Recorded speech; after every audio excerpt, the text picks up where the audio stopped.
Good morning students. Budgeting for profit planning and control आज का हमारा टॉपिक है। इसमें हम पहले भी काफ़ी कुछ पढ़ चुके हैं और आज इस चैप्टर के अंदर हम पढ़ेंगे कैश बजट का दूसरा method, receipt and payment method. इससे पहले भी हमने कैश बजट बनाना सीखा था by adjustment PNL account method से। पीएनएल अकाउंट के थ्रू किस तरीके से कैश बजट बनाया जाता है वो हमने देखा था। तो रिसिप्ट एंड पेमेंट मेथड इसी का कैश बजट बनाने का एक दूसरा मेथड है कि हम किस तरीके से कैश के रिसिप्ट और कैश के पेमेंट वाले ट्रांजैक्शंस को ध्यान में रख के हम कैश बजट बनाएं। बजट क्यों बनाया जाता है मैं आपको बता चुकी हूँ। यहाँ पे कैश के इनफ्लो आउटफ्लो को पे कंट्रोल रखने के लिए, देखने के लिए कि कितना इनफ्लो हो रहा है कितना आउटफ्लो हो रहा है, कैश बजट बनाया जाता है। किस तरीके से आप रिसिप्ट एंड पेमेंट मेथड में कैश बजट आप उसके अंदर एडजस्ट करेंगे। तो देखिए, इस विधि के अंतर्गत संबंधित बजट अवधि की समस्त प्राप्तियों यानी टोटल पेमेंट्स और टोटल रिसिप्ट्स को आप एक फॉर्मेट में शो करेंगे। उसमें आप कौन कौन से आइटम्स को इंक्लूड करेंगे।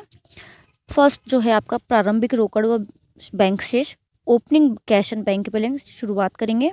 कैश सेल्स, जो भी एक्टिविटी ट्रांजैक्शन आपके कैश पे इफेक्ट डालेगा, वेदर इट इज़ इनफ्लो और आउटफ्लो, सेल और परचेज, इस तरीके की चीज़ें वो आपको यहाँ पे इंक्लूड करनी है।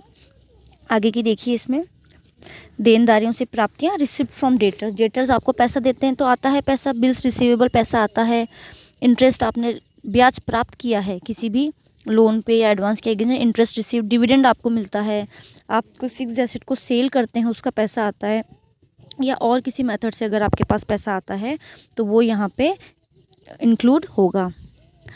इसके आगे का मैं बताती हूँ। बचत अवधि व रोकड़ भुगतानों में निम्नलिखित मदें सामान्यतः सम्मिलित होती हैं। जैसे कि कौन कौन सी एक्टिविटीज़ का इनमें ध्यान रखा जाता है। नगद परचेस, कैश पर पैसा देके आपने कुछ खरीदा तो क्रेडिटर्स को भुगतान, यानी पहले आपने कभी उधारी ली, उधार पे कुछ सामान खरीदा, अब आपने वो उधार वापस लौटाया है तो पैसा गया।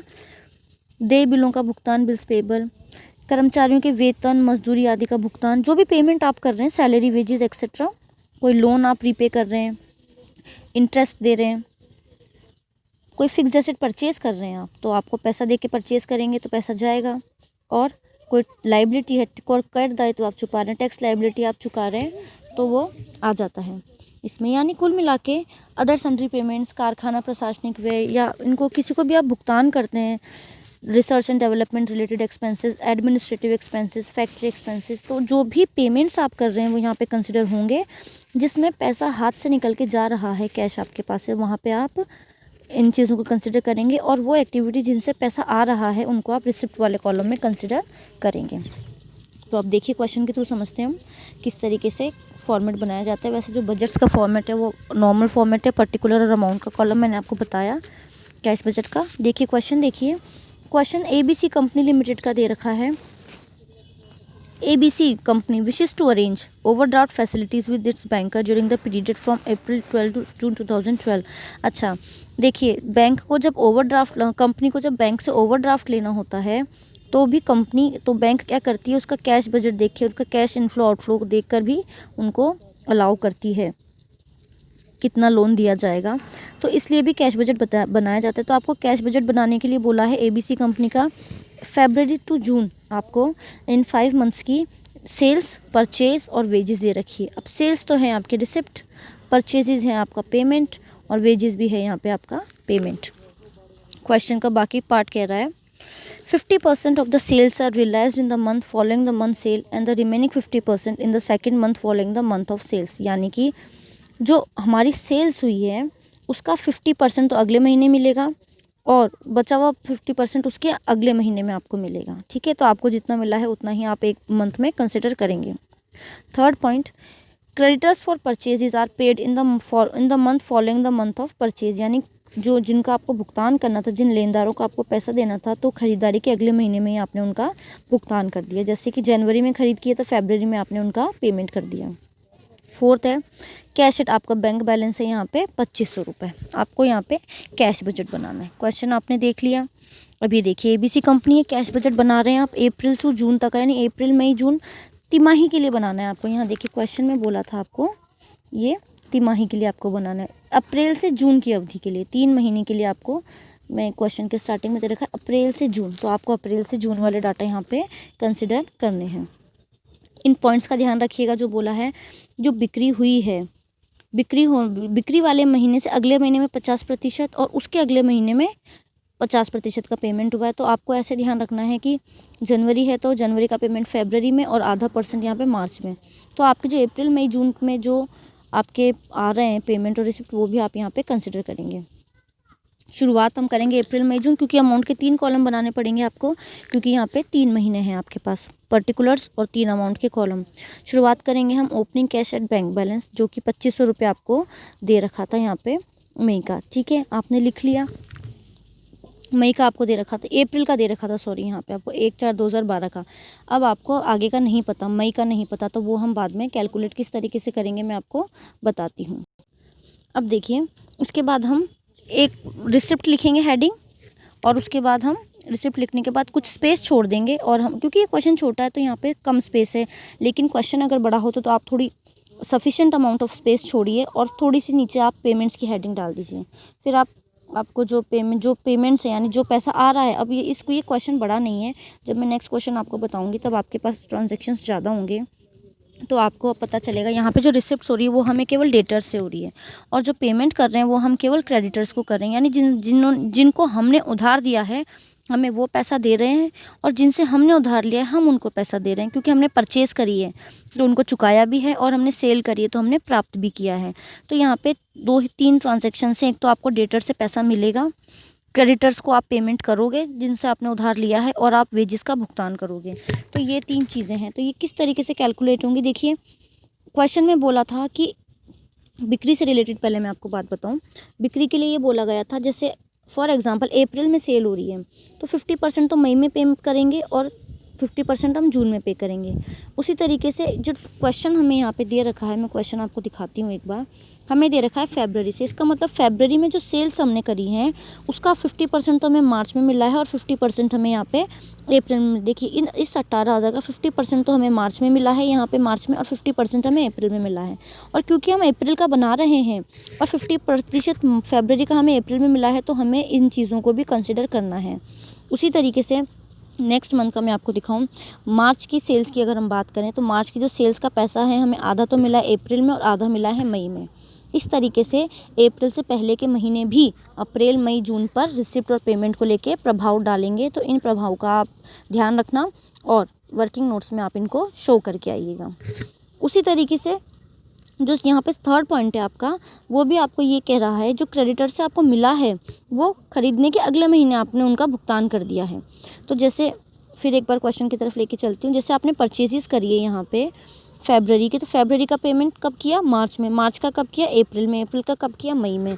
तो इस तरीके से आप एक एक महीने बात कर रहे हैं। तो यहाँ भी फरवरी का तो इफेक्ट नहीं डालेगा क्योंकि मार्च का हम बनाए नहीं, लेकिन मार्च का पेमेंट अप्रैल में हुआ है, तो ये हमारे क्वेश्चन में आपको कंसिडर करना है सॉल्यूशन में, क्योंकि मार्च का जो पेमेंट है वो अप्रैल में हुआ है और हम स्टार्ट कर रहे हैं अप्रैल से बनाना ही कैश बजट। तो इसलिए आपको फरवरी और मार्च को भी यहाँ पे कंसिडर करने पड़ेंगे, इसीलिए यहाँ पे आपको इन्फॉर्मेशन पिछले महीनों की भी दी गई है। तो अब देखिए, पहले वर्किंग नोट में हम ये जो मैंने आपको बात बोली इसको हम एक वर्किंग नोट के फॉर्म में हम इसको कलेक्ट कर लेते हैं। हमने ये देखिए यहाँ पर, ये देखिए सेल्स हुई फरवरी की। अब हम पहले सेल्स की बात करते हैं, डिटेल्स। ये देखिए सेल्स 18,000, फरवरी में 18,000 की सेल हुई, मार्च में 19,200 की हुई, फिर अप्रैल में यहाँ पर आपके 10,800 की हुई, मैं ये वाली लाइंस पढ़ रही हूँ, और सेल्स हुई 17,400 की मई में। अब इन सेल्स का रियलाइज़ हुआ है अगले महीने में। तो देखिए 50-50%। अब फरवरी का है तो वो मार्च में गया और अप्रैल में गया। फरवरी का जो ये 18,000 है ये आपको 2 टुकड़ों में मिलेगा, तो 2 टुकड़े यानी अगले आने वाले महीने के 2 टुकड़ों में। तो फरवरी के बाद आए मार्च और अप्रैल, तो मार्च के तो हम कर नहीं रहे, तो इसका 9,000 तो गया, ये 2 भागों में था तो इसका ये 9,000 तो गया, लेकिन अब 9,000 जो है वो यहाँ पे अप्रैल में आ जाएगा, तो हमने ये यहाँ लिख दिया। उसी तरीके से जो मार्च का है 19,200, तो ये आपको कब मिलेगा, एक तो अप्रैल में मिलेगा, एक मई में मिलेगा, आधा आधा। ठीक है, तो 19,200 का हम आधा करेंगे तो ये 9,600 अप्रैल में और 9,600 ये मई में आ गया। ठीक है, अब हम अप्रैल की बात करते हैं, तो अप्रैल में जो 10,800 का है ये 2 टुकड़ों में बटेगा 5,400 में, तो ये अप्रैल के बाद मई और जून में जाएगा, तो हमारे पास ये मई मई में 5,400, जून में 5,400। अब आई मई के 17,400 की, तो इसका जो है जून और जुलाई में जाएगा। तो हम केवल यहाँ पे एक ही जो किस्त है इसकी, जो अगले महीने में जून में जाएगी, वो कंसिडर करेंगे, क्योंकि जुलाई का हम कैश बजट नहीं बना रहे हैं, हम केवल जून तक का बना रहे हैं। तो इस 17,400 का आधा जून में यहाँ पेमेंट हो जाएगा। लास्ट में देखिए 8,700 यहाँ पे पेमेंट हो गया। तो इस तरीके से हमने जो देनदारों से वसूल की राशि जो है, यानी जो हमें मिलेगा, हमने जो सेल करी है और हमें जो पैसा मिलेगा, उसका इस तरीके से हमने यहाँ पे टोटल कर लिया। तो अप्रैल में मिलेगा आपको 18,600, मई में मिलेगा 15,000 और जून में मिलेगा 14,100। तो इस इन्फॉर्मेशन को अब हम हमारे फॉर्मेट में इंक्लूड कर लेंगे। इस तरीके से देखिए, क्योंकि ये थोड़ा टिपिकल आपके लिए इसलिए हो गया क्योंकि ये अलग अलग महीनों में इनका रिसिप्ट हो रहा है, तो उसके हिसाब से हमने अलग अलग महीनों में, यानी जो ट्रांजेक्शन हमारे अप्रैल, मई और जून में फ़र्क डाल रहे हैं, उनको हमने यहाँ पे इस तरीके से शो कर दिया। तो ये टोटल एक बार देख लीजिए आप, अप्रैल का, मई का और जून का, इनको अब हम यहाँ पे लिख देंगे आपके, क्योंकि ये रिसिप्ट है। ये देखिए, कलेक्शन फ्रॉम डेटर्स हमने वसूल किया 18,600 अप्रैल का, 15,000 मई का और जून का 14,100। तो टोटल कैश हमारे पास इतना पड़ा है तीनों महीनों का अलग अलग। अब हम इसमें से पेमेंट्स को लेस कर देंगे। पेमेंट यानी जिनको हमने दिया है। अब जिनको हमने दिया है उनको हमने ऐसे बोला है कि जिस महीने हमने ख़रीदा है उसके अगले महीने हम उनका हमने पेमेंट कर दिया। तो मैं क्वेश्चन दिखाती हूँ आपको। देखिए, परचेज़ करी आपने फरवरी की, तो आपने इसका पेमेंट किया है मार्च में। मार्च का हम बना नहीं रहे, तो हम ये फरवरी का कंसिडर नहीं करेंगे। अब जो हमने मार्च में ख़रीदा है 14,400, इसका पेमेंट हम करेंगे अप्रैल में। ठीक है, तो मार्च का पेमेंट जाएगा अप्रैल में। तो अप्रैल में कितना पेमेंट हो रहा है? 14,400। अप्रैल का जो 24,300 है वो कब पेमेंट करेंगे? मई में। और मई का जो 24,600 रुपये है वो पेमेंट करेंगे हम जून में। और जून का जो है 26,800, ये पेमेंट करेंगे हम जुलाई में। तो जुलाई वाला तो हम बना ही नहीं रहे, तो जून का पेमेंट तो आपको शो नहीं करना, लेकिन आपको शो करना है मार्च, अप्रैल और मई का। ये तीनों अमाउंट आप एक बार देख लीजिए।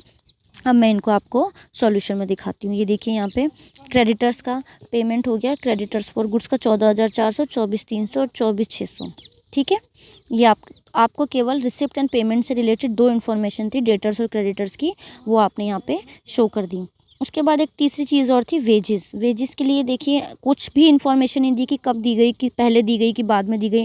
और वेजेस के लिए तो ऐसा माना जाता है भाई जिस महीने की उस महीने दी जाएगी, तो यहाँ पे कोई ट्रांजैक्शन नहीं है, एक्स्ट्रा इन्फॉर्मेशन है। तो अप्रैल, मई, जून की जो 1,100, 1,000 और 1,500 रुपये है, ये आप एज इट इज़ फॉर्मेट में यहाँ पे पेमेंट वाले इसमें ऐड कर देंगे, क्योंकि ये भुगतान है, ये आपने यहाँ पे भुगतान किया है वेजेस का। तो ये देखिए, वेजेस लिख के आपने ये तीनों अमाउंट यहाँ पे मेंशन कर दिया। तो पेमेंट्स का भी टोटल आ गया।